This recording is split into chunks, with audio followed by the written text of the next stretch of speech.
And then what started building up was deep belly laughter, this feeling of deep belly laughter. And, again, there's nothing happening. There's nothing that would be stimulating me to laugh and it was so odd because it built kind of slowly as well. Where it's just this feeling of wanting to laugh and it just built and built and built and built. And and it was so odd. I actually tried to resist it at first because it's kind of like I'm not going to let myself. I was kind of clenching my jaw, and just for a split second, it was like I detached from my body and my whole everything relaxed, and then the laughter poured out, and I laughed until I cried. I have Chris Harrison with me today. And about 3 years ago, Chris had an experience that completely turned his life upside down and changed everything about the way he thinks and the way he lives his life. And he is here to share that with us today. Chris, thank you so much for being my guest. I'm really excited to have this conversation with you today. Oh, thank you so much, Tia. I really appreciate you having me on, and yeah, I'm really looking forward to this chat.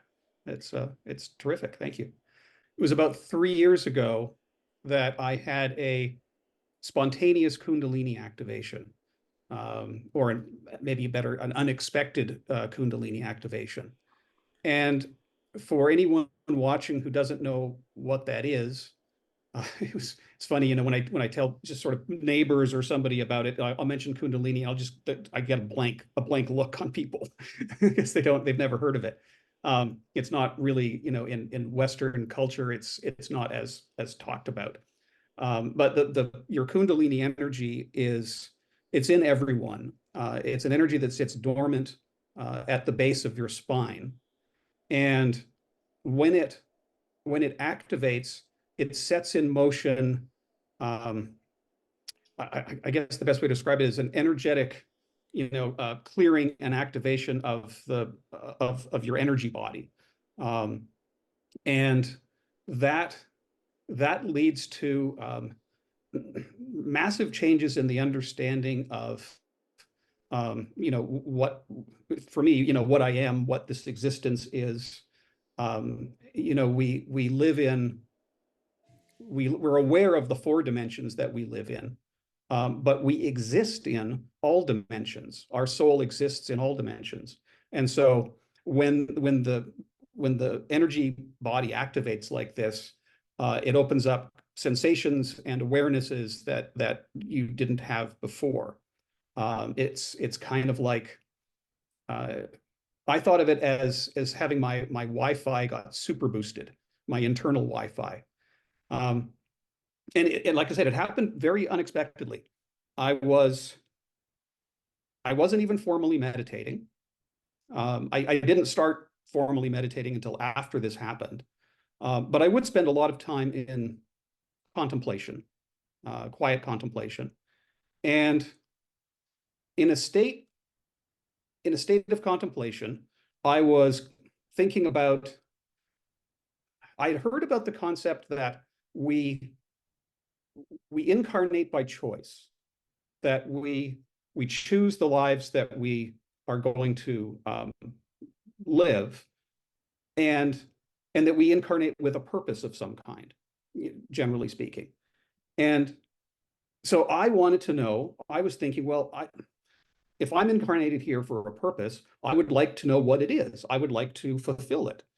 And I arrived at the idea that instead of chasing after what I thought it might be, if I if I was here for a purpose, if I simply let it come to me, um, that would it's better for it to come to me than for me to chase after it, if that makes any sense. And I was trying to, with the idea of letting go of expectations in my life, and just sort of going with what the universe would bring. And and in that state of contemplation, I spontaneously said a statement out loud to the universe, to whoever or whatever was listening. And I said, I request a most benevolent outcome for surrendering to the waves of the cosmic ocean. Thank you. And instantaneously, I got an answer inside my body. The initial sensation was kind of like my entire body taking a breath.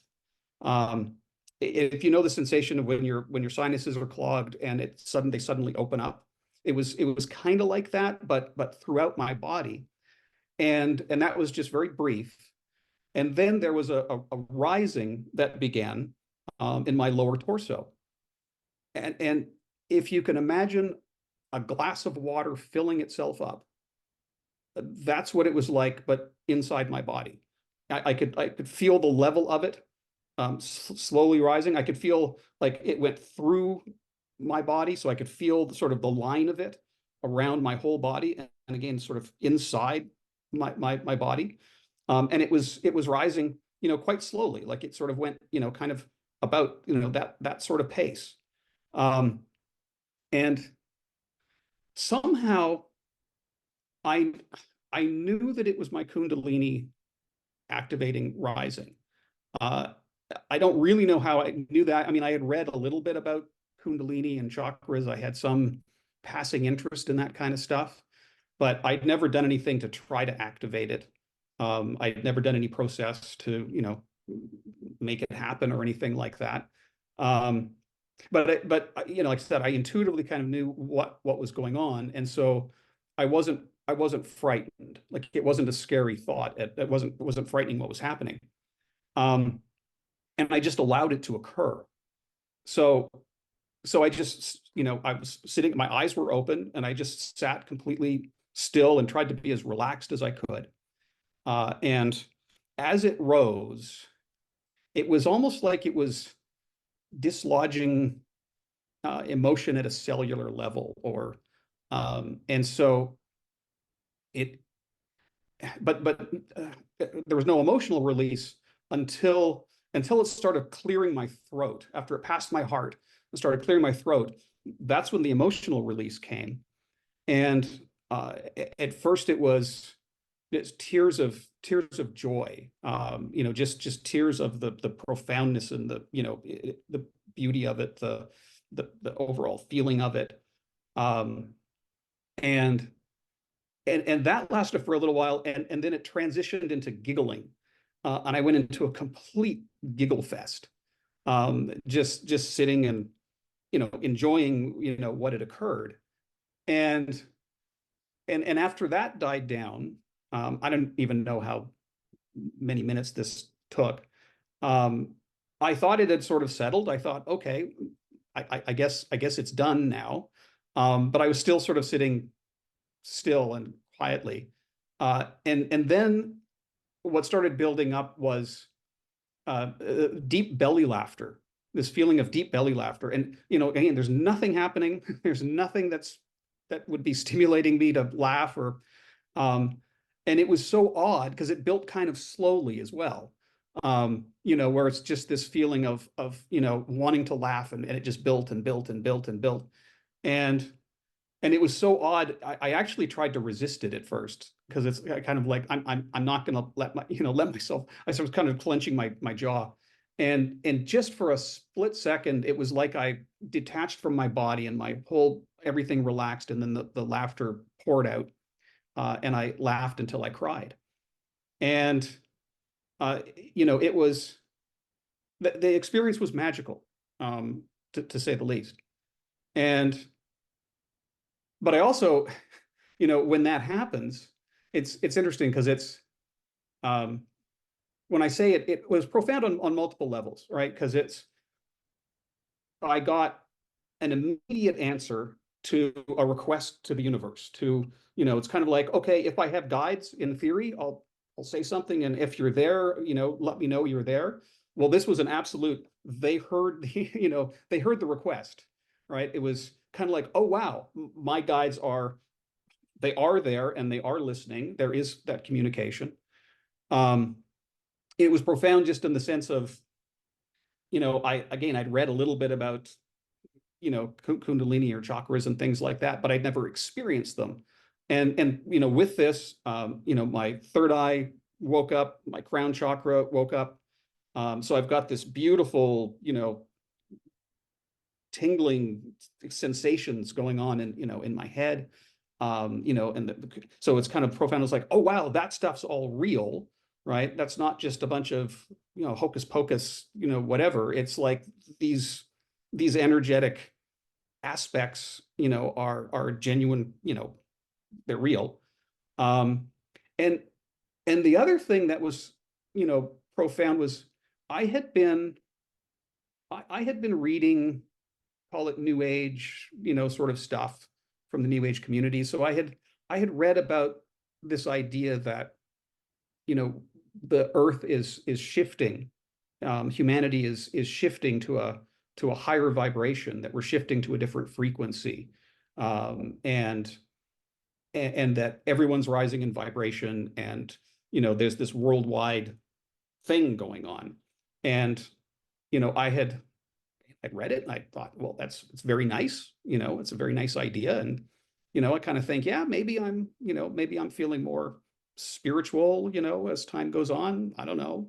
Uh, and, and one of the things that, you know, people wrote about the shift, particularly like the work of Dolores Cannon, who did deep state hypnosis, past life regression stuff, that as we do this shift, there's a physical aspect to it that we're basically evolving. The human being is evolving to the next state of humanity. And there's a physical change that happens. And so, you know, again, reading it in theory, I thought, well, that's kind of interesting, but I don't seem to be changing physically. And then this happened. And it's kind of like, oh wow, this is, you know, again, we are going through these changes and these shifts. Um, and I also knew that once the Kundalini activated, it would set in motion further changes in the body, um, and it brings, you know, the changes happen in the body, but there are also changes in, it's hard to describe it. It's kind of like a there was a a gentle insistence that I bring myself into balance, that my life become more balanced than it was.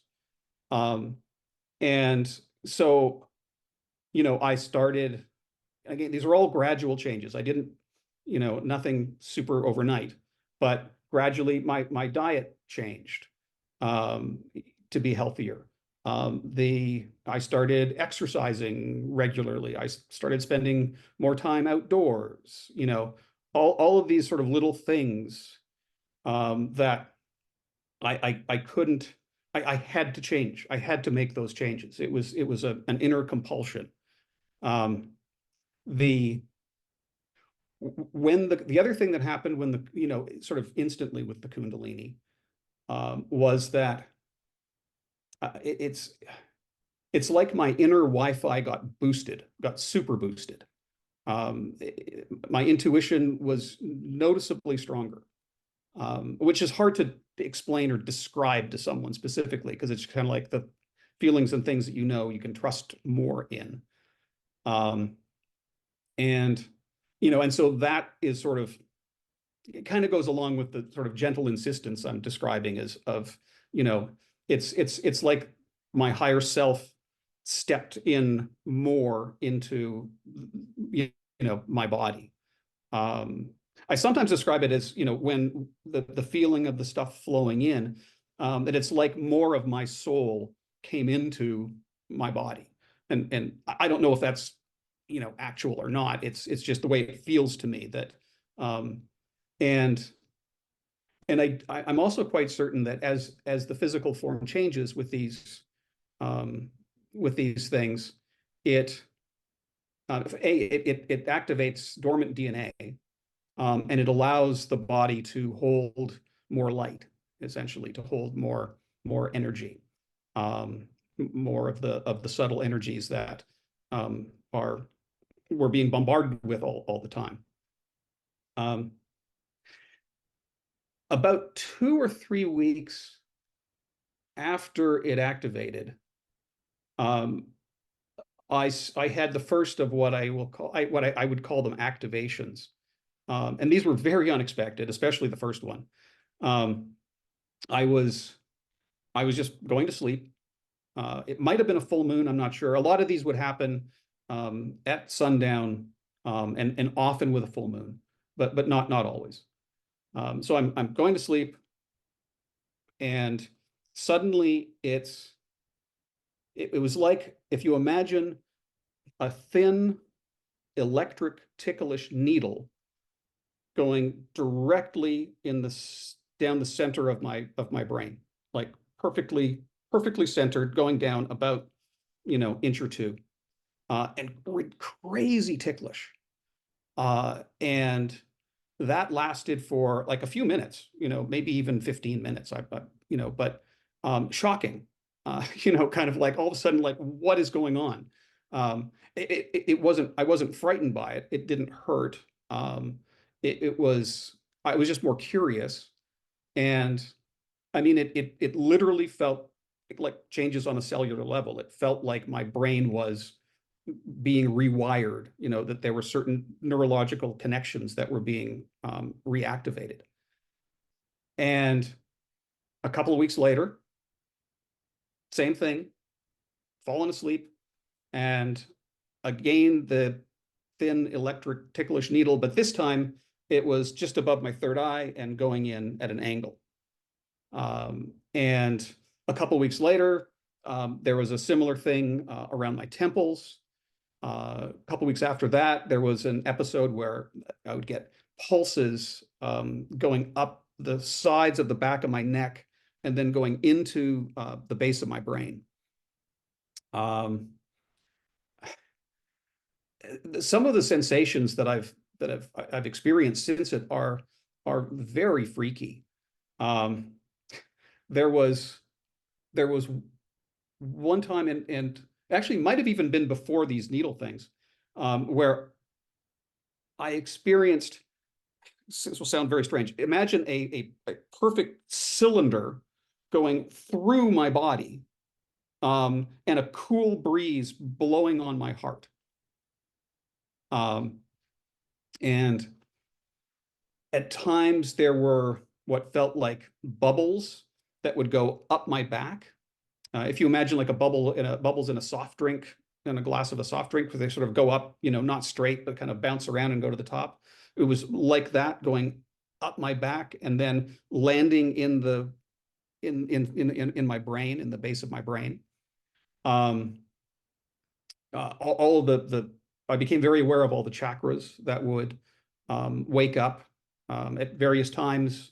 The crown or the third eye, pleasantly tingling, various levels of intensity, or sometimes pressure, like sometimes sometimes it's a small bit of tingling. Sometimes it's like the size of a quarter, or it feels like a little ball.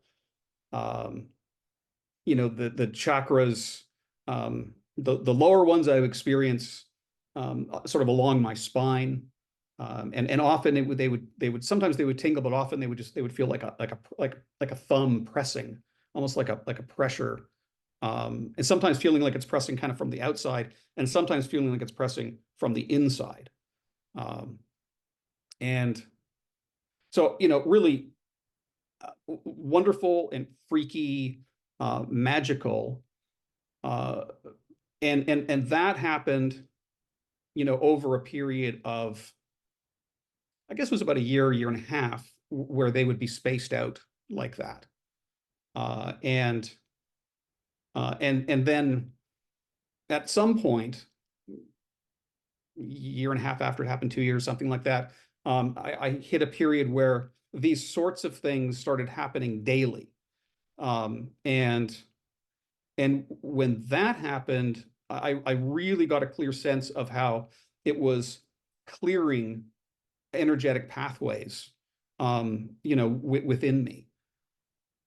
There would be periods where I would develop like a weird random cramp, in my back or in some muscle, or something, and it would sort of come out of nowhere. It would last for anywhere from a few hours to a few days, and when it would clear, I would feel this sort of soft energy sort of flowing into it once it was cleared. Um, oh, and that's actually one of the most consistent things I experience is it's this beautiful, exquisite um, energy that comes into my crown, and it feels like a soft, thick, cool liquid.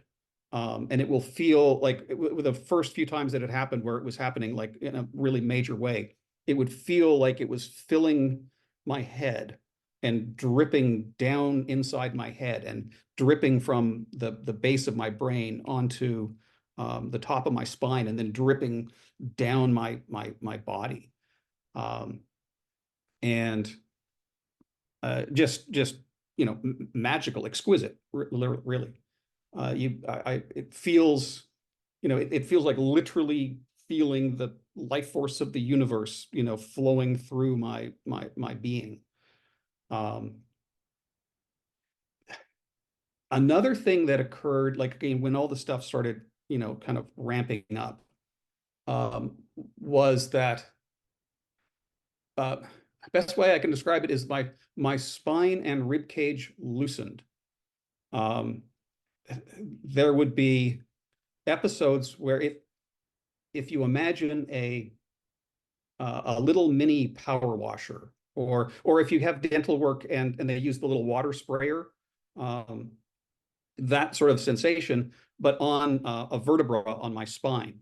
And so it would just feel like there's this little power washer working on this one little spot, on my spine. And then it would clear, and then I'd feel that stuff sort of flow through. And that would, you know, kind of one day at a time, a different part of, my spine or in my ribs, would get that treatment. And we're and now, as when I sort of twist my spine, my whole spine will just have a really pleasant, as everything has loosened up. And so I'm very literally, you know, feeling the change happening at a cellular level. Uh, so with all that stuff, all these experience things going on, I of course wanted to try to understand um, more about what was going on, why this was all happening, and so uh, I had a few Akashic readings done, which were mind blowing, and again, for people who have never heard of this, your Akashic record is the record of all of your soul's experiences, this lifetime and all lifetimes, on Earth, off Earth, and it is stored in your DNA. And anyone can learn to enter their own Akashic record, although it is extremely difficult. It is very highly guarded. You have to be with absolute pure intent and balanced state of mind. I've not been able to do it, but there are people who have this gift, and you can work with one, and essentially you give that person permission to have access to your records, and they connect in consciousness, and then they act as an interpreter, if you will. So you can have a more direct conversation with your guides. I worked with a woman named Krista Rauschenberg, who's amazing, and so that helped me to better understand, what I was going through, and kind of what am I supposed to do next, right? I mean, when I made that statement to the universe, I was saying, okay, I'm here, I'm ready to do whatever I signed up to do. Here I am, I'm ready to do it. And so, with the Akashic records, it helped me sort of fill in those blanks. And as I said, it was those readings were very, very profound. I discovered that, I mean, one of the reasons that my kundalini activated unexpectedly the way that it did was that I've done this before. This is my fifth time on an ascending planet. And so those were gifts that I had activated in previous lifetimes that were stored, dormant in my DNA, and was able to reactivate them. And the yeah, for again, the whole planet is we're undergoing this incredible great awakening on the planet. The entire planet is rising in vibration. Everyone on the planet is rising in vibration to the extent that they allow it, to the extent that they allow this shift to occur. This is a natural process, the evolution that we're going through. We're living through incredible paradigm shifts. We're changing from competition for survival to cooperation for survival. Everyone is, as we rise in vibration, we awaken to the oneness of all things and the interconnectedness of all things. It's a everything is conscious. Every person, plant, rock, insect, everything, the entire universe is conscious. And the consciousness is of a single being. Each one of us is a piece of that one consciousness that is all that is God, source, creator, whatever term you'd want to use. And we're right in the middle of this collective shift. And of course, when we incarnate here, we incarnate with the veil of forgetting. We incarnate not knowing who and what we are, not knowing our connection to source. And in some ways, so we can have the joy of reawakening, rediscovering what we actually are.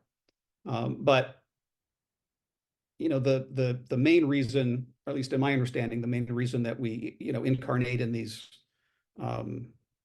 here with the veil of forgetting is for the purpose of soul growth, of expanding. It's how souls grow, is through experience. And by being veiled, we can have experiences that we wouldn't otherwise, we have learnings that we couldn't otherwise have. In our pure natural state, each of us is eternal, is infinite. We have always existed. We can't comprehend it in this form. It makes, we can't appreciate that we've watched the universe be created. When the universe ends, we will still be here, existing. Our consciousness cannot be destroyed. And so, in that state, where we're one with everything and knowing everything, and how on earth would we understand what it's like to fear death? Right? How do we understand concepts of greed or longing or loneliness or all of these things, all of these physical, just having physical experiences for a non-physical being, is a gift, and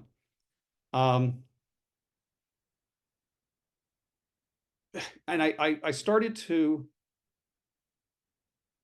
because of the things that occurred within me, it opened up, my I'm not, it doesn't sound like it now, but I'm naturally a skeptic, about this kind of stuff.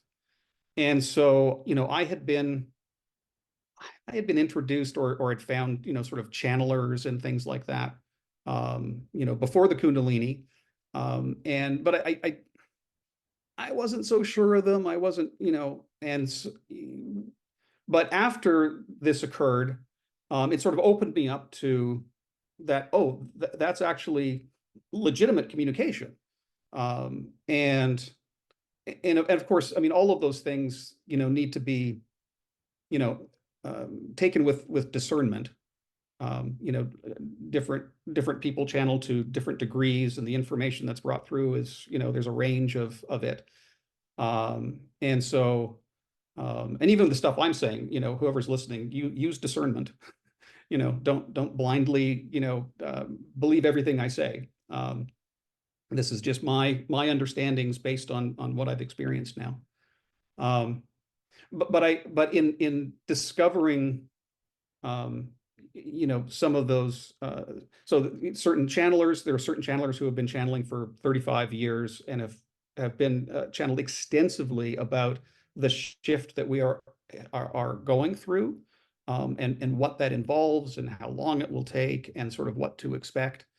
Um, and it also opened me up to, the work of Dolores Cannon, who I mentioned earlier, who did, deep state hypnosis, work, past life regression stuff for people, and it's, and I also watched a lot of, people with NDEs. Like, your channel is such a great service to bring stories, NDE stories or stories like mine forward, so people can recognize that this is, you know, it's happening to, this stuff is happening to everybody, but just there are so many fears around death and around, and once you really understand that, there is no hell, in our the reasons, that the reasons that we incarnate are for our own benefit, really, our own learning and our own growth, and that it's just we're eternal beings having a temporary physical experience, and our bodies will die, but we carry on. We just change costumes and go into another life. Um, and so I also started to, getting a good understanding of, um, of the shift of this shift that we're going through. We are, in my understanding, um, we are right now in third density consciousness. Um, we Every person who incarnates, there are sort of layers or stages to soul growth, and I'll kind of describe them in a linear way, but they don't happen in a linear way. Time is an illusion. Our reality is an illusion. And so, again, as mind-blowing as it is, you know, each one of us is having many, many, many incarnations essentially simultaneously. All of the incarnations you've ever had, are, again, just time doesn't exist. So it's, it gets kind of weird and kind of confusing, but, again, I'll describe sort of as best I understand it, the soul growth stages, in a linear way. Like, when we first emerge from Creator, again, we're eternal, we don't die, but at some point we emerge from Creator as an individual, consciously portion of Creator. And the first, we start off incarnating in first density, which are elementals, wind, water, earth, fire, just learning lessons of just being. In second density, that is as plants, insects, animals, and in those incarnations, we're learning a mixture of lessons of service to self and service to others. And in that state, we the service to the individual and the collective blur. You associate yourself with the herd, with the pack, with the swarm. And so the sense of individuality is sort of blurred a little bit. In third density, where we are now, that is more complex animal forms that are or become self-aware. And fourth density is once you have awakened to the oneness of all things, to the interconnectedness of all things, in whatever way that you do. It's so basically discovering that in your own understanding that you are a piece of the one consciousness, that we are all one. And then, so we are right now in third density, shifting to fourth density. And as we make the shift, as we all rise in vibration, we polarize. And of course, we are seeing this all over the planet. Like, why is everybody polarized? What is, and it's because of the shift that we're experiencing. The polarization that happens is between those biased in service to self and those biased in service to others. And the ones who are biased in service to others are the ones who will make the shift to, the new earth, to the new multidimensional reality, or from 3D to 5D. Different people describe it in different ways. And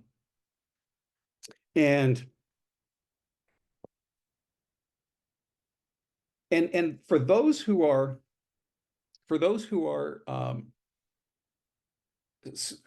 who don't wake up, because not everyone will. Some people are still in a state of growth of service to self, and that's fine. Every soul who shifts into fourth density, they will have done tons of incarnations where they've explored concepts of service to self, right? It's necessary to have those, to have as part of your growth. You need to learn boundaries and protecting yourself, and you as as an individual, kind of stuff. But at some point, once you wake up to the oneness of all things, again, it's competition for survival doesn't make sense anymore.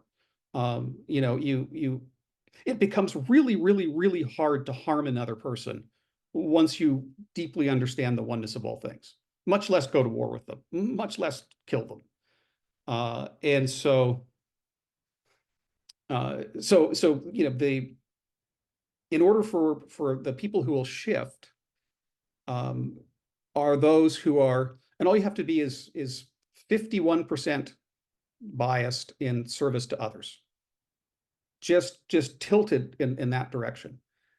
And we are, this shift does not happen overnight. It will take many years, perhaps decades, to entirely, shift. But those who are in service to self will transition off the planet. And I mean, again, you can see people who are unbalanced, resisting change, wanting to go backwards rather than forwards.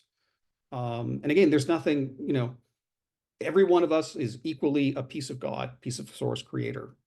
It's just, they're still on that path, and they'll at some point they'll transition off the planet, and they will then continue incarnating on a different planet to continue with, their third density learnings to shift to fourth density. And these are periods of, that last millions of years, like the period of, actually the only part that is faster is third density the third density cycle is 75,000 years. And the fourth density cycle is millions of years. The fifth density cycle is millions of years. But because we are veiled in this incarnation, it allows the learning to happen faster than it otherwise would. And for anyone who's interested, most of the stuff I just talked about, I've learned from the Law of One material, which is a group called L&L Research has been channeling beings Ra and Quo, which are collective consciousness beings, for the last 35, 40 years. It's easy to find the website and find all of the transcripts. And it talks extensively about, our soul growth and the nature of our reality and all that stuff.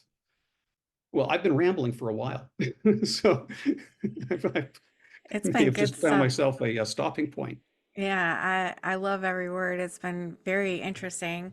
Um, and I want to go back to the very beginning when you had this Kundalini awakening. You said one of the main things you did was to just let go.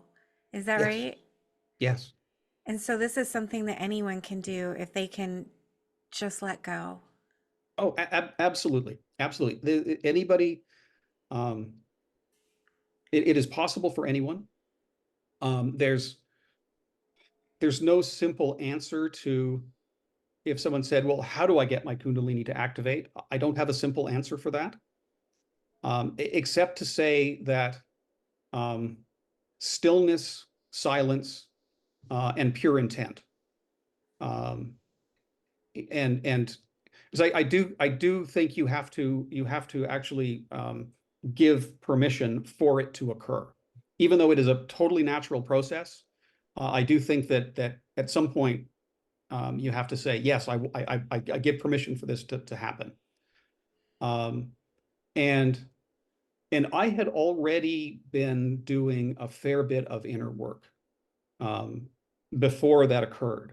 And so I had already been going through a process of, just processing things I'd been through and letting go of things and trying to understand, know thyself, trying to understand myself better. And I think that also sort of cleared the way for it to happen. That certain tumblers had to be sort of fall into place first, um, for the Kundalini to be able to. Um, because, like I said, once it does, there's this gentle insistence to bring yourself into balance. And if you would be someone who would be very out of balance and have the Kundalini activate, might have a more challenging time of it. With, because I mean, the things that I was experiencing physically too, as the stuff cleared, I realized that we hang on to things physically, right? Like, even something's abstract as a resentment or something like that. There is some way, like, we in some form we hang on to those things at a physical level. And so again, if as I was feeling stuff happening in my body, I knew it was stuff being let go, being released at a cellular level. And that can't happen, that doesn't always happen very fast. It's a gradual process, but it's definitely available to anyone. Absolutely.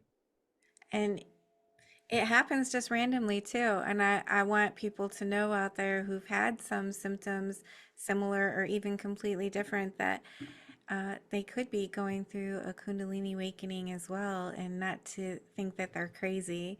Because I've heard of people just spontaneously going through this and they don't know what's happening to Yes. them. Yeah. Oh, exactly. And it's freaky. It's weird, and,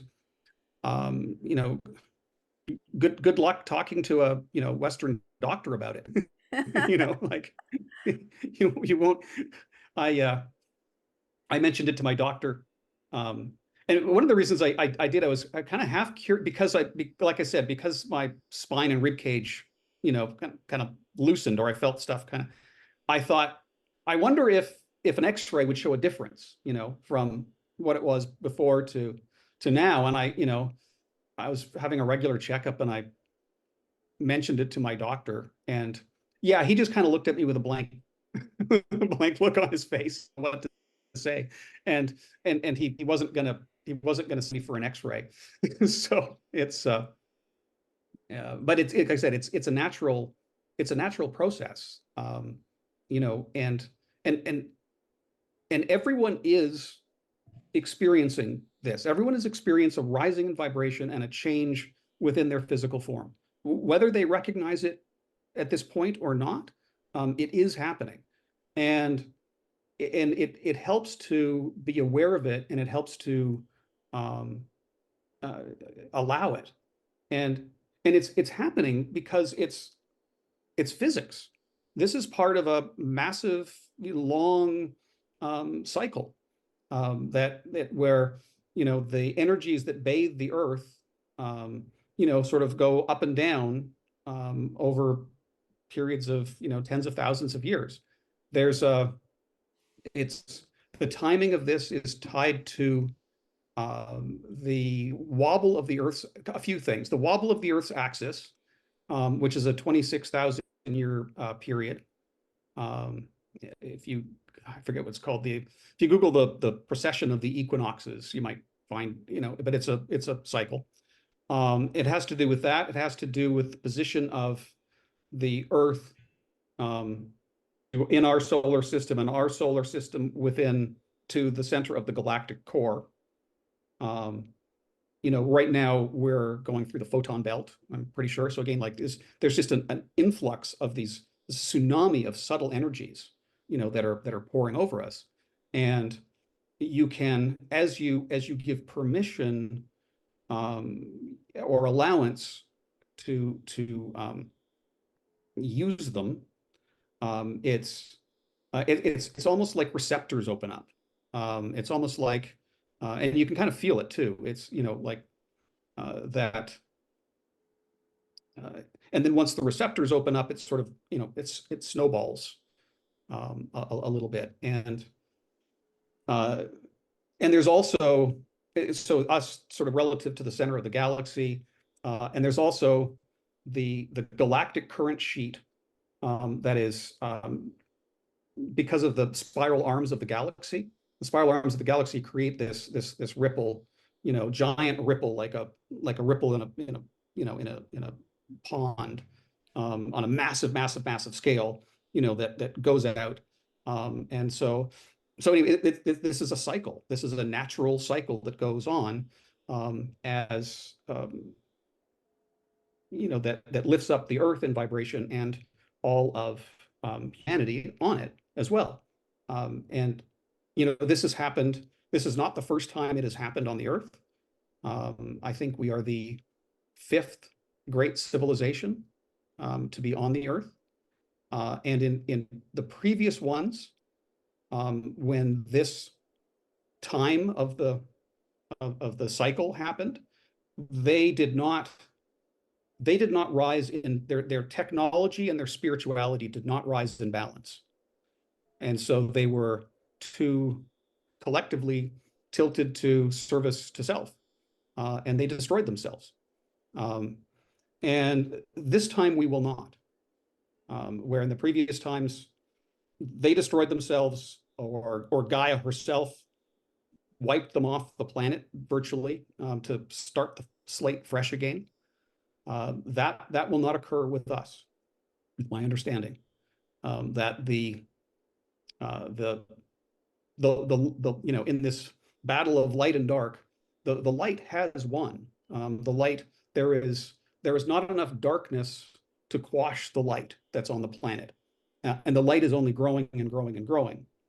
But again, it's a process, and it doesn't happen overnight. And so even though at times it might look like the world is going backwards, that's only the dark fighting harder to remain in power, if you will. And and again, I don't even see any of that as, negative or anything. It's just, it's just the yin and yang push and pull of different energies. And so um, as the next, months, years, decades go on, the light will continue to expand on the planet. And at a certain point, and I don't know how far away we are from this, but at a certain point, every single person on the planet will be biased in service to others. Every person will have an understanding of the oneness of all things, or the interconnectedness. And in that state of mind, in that state collectively, especially, it will be unthinkable for humans to be starving. It will be unthinkable for humans to not have water or shelter, because we will recognize and know that they are us. And we won't allow it to happen. Once, I mean, it seems, it sounds Pollyanna-ish of me to talk like this. But it really is, when you go through this change, it is, there's a profound shift in how you look at the world, and how you see other people. And with that state of mind, collectively, we will be able to, put our will toward, correcting those issues. And we can solve them. We can easily solve them. Easily is maybe not the right word, but if you imagine, if you do a thought experiment and just imagine, what if you took all of the money and all of the energy that is put into conflict on the planet and war on the planet, and you took all of that and instead you used it for creation, right? And that's not to say that there won't be disagreements and, conflict of some degree as we move forward. But there won't be war. We will move to a time where war is simply unthinkable and not an option. And we will figure out how to cooperate and solve our problems. How will the rest of our society look or change from what it is now, like money systems and hierarchies of, government, and kind of like the Hmm. triangle, where there's some people way up here at the top and then there's a bunch of people down at the bottom. How are we going to see shifts in that? As we rise, as the light increases, it reveals things, it brings things to the surface. And so, we're seeing this now. It's like, corruption is revealed, in systems. Um, and and so as we rise into higher vibrations, we also rise out of lower vibrations, and so a great part of it is letting go of things. And so all of the, not only, individually, but collectively, everything will have to adjust to the higher vibrations. And so all organizations, institutions, all of that stuff, as they shift, if there's too much corruption revealed within them, they will fall. But not everything will fall. Some things will be able to be adjusted, sort of, call it fixing the plane while it's flying through the air. Um, and so it will, there will, I certainly see some degree of collapse, which I don't want to say in a way that frightens people or anything. It's just that, it is necessary for some things to come down for the new version to rise up. And we're actually, in my understanding, we're actually doing sort of a very gentle, sort of rise, so that ideally things don't, so there's not too much of a crash, if you will. And so I expect dominoes will fall, so to speak, at some point. And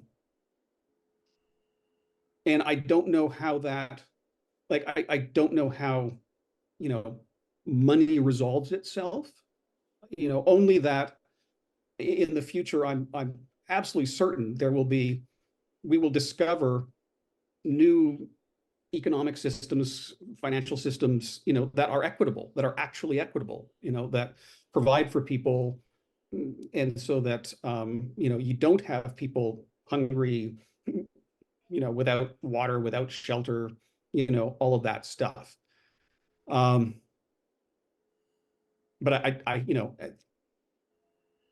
I don't know if that's 5 years in the future or 50 years in the future. I also expect that some of these changes will happen more in certain pockets of the world first, before going to other places. There are some parts of the world where the toxic patterns have been so ingrained in people that it is next to impossible for the current generation to completely, get rid of the war. I think there are certain parts of the world where it will take a generational change or two until those things, really start to take hold. But I'm absolutely certain that that these changes, will occur and are occurring. Again, I'm experiencing it. It has it has changed everything about the way I see the world. It's interesting too when it does happen. You realize living in a veiled state is a very different experience on Earth than living in a state awakened to these understandings and this perspective, and sort of the deeper that it's understood, sort of the I don't want to say better. It's just that the different the experiences from the sort of asleep version. In many ways, I kind of suspect that I kept myself kind of asleep for as long as I did, until my kundalini, because the learnings, I went through a bunch of challenging, difficult things in my life, and I wouldn't have got the learnings that I have. I only got them because I was veiled. I only got them because I thought that I was finite, that because I didn't think that I would, that I didn't know that we were all part of one consciousness. I didn't know that this is essentially, an illusion. We are, we're a piece of God experiencing the dream of God inside the dream of God. The awakening process, is that kind of God waking up from his dream? His, her, it? I wouldn't say so much God waking up for his dream, because God in that state would know that we're all dreaming, right? But it is how Creator experiences growth, right? If we all, the phrase "know thyself," right? And you think of know thyself as the physical self, but if you think of know thyself from the perspective of the pre-incarnate you, right? You as a piece of Creator, you grow by going into all these different incarnations, putting yourself into, I'm going to go incarnate in this place with these restrictions in this sort of thing, and see how I and see how I do. Um, and so you incarnate again and again and again and again and again, all in service of um, knowing thyself from the God level, right? If that makes sense. It does make sense. Yeah. This has been really fascinating. I've learned a lot. And it sounds like the changes that are coming are going to be wonderful. And not that there's anything going to be destroyed, but the things that aren't working in that frequency are just going to kind of fall away. They're not going to work anymore and almost like dissolve away from our experience. Yes, yes, yes. We have a magical future, genuinely magical future. If my viewers wanted to reach out to you, Chris, how can they find you? I have a website, purposeofthesoul.com. And I would encourage anyone who's interested to go there and take a look. There's a free, I don't even want to call it a book, mini book. Even mini book's not right. It's only like 15 pages long. A free download where I sort of summarize as best I can the understandings that I have of what we're going through, and sort of the sort of process of incarnation. Um, and it's called the three purposes of the soul, or why on earth would I incarnate on earth? And it's free. You don't even have to give me your email. Just click a button. And I hope that for people who go there, I hope that it resonates with you. Well, thank you for putting that together and offering it for free. I appreciate that. We need more people in the world coming together and I think it's happening and spreading the word that we're eternal spiritual beings and there's nothing to be afraid of. No fear. Fear is the enemy. We need to let that go. And like Yes. you said, just let go. Yeah. Yeah. If you had one message that you wanted the audience to take away from our conversation today, what would it be? It would be to search within, to discover their own inner divinity. Each one of us, like I said, is a piece of God, source, creator, whatever term you want to use. And each one of us literally has built-in divine guidance. You just have to know that it's there, recognize it, and learn how spirit communicates through intuition, through the physical form. But that's that's all I would hope for everybody, is just to discover that for themselves. Wonderful. Thank you so much, Chris. This has been a blessing for me. I appreciate all you're doing. Oh, thank you so much. Thank you for having me on. Really appreciate it. Thank you for being here. I just want to tell you how much I appreciate you being here and supporting my channel. If you haven't already subscribed, please consider subscribing if you enjoy near-death experiences and other spiritually transformative stories. It helps the algorithm know that this information is useful and push it out to more people. And that's the goal, to get as many people to know that we are eternal spiritual beings and that we never die. Our bodies might die, but our essence will never die. And I want people to live with less fear. Let's all spread the word. Like, comment, subscribe, share, hit that little notification bell so you get all the notifications when my videos post. Thank you for all of your support. I'm sending love to you.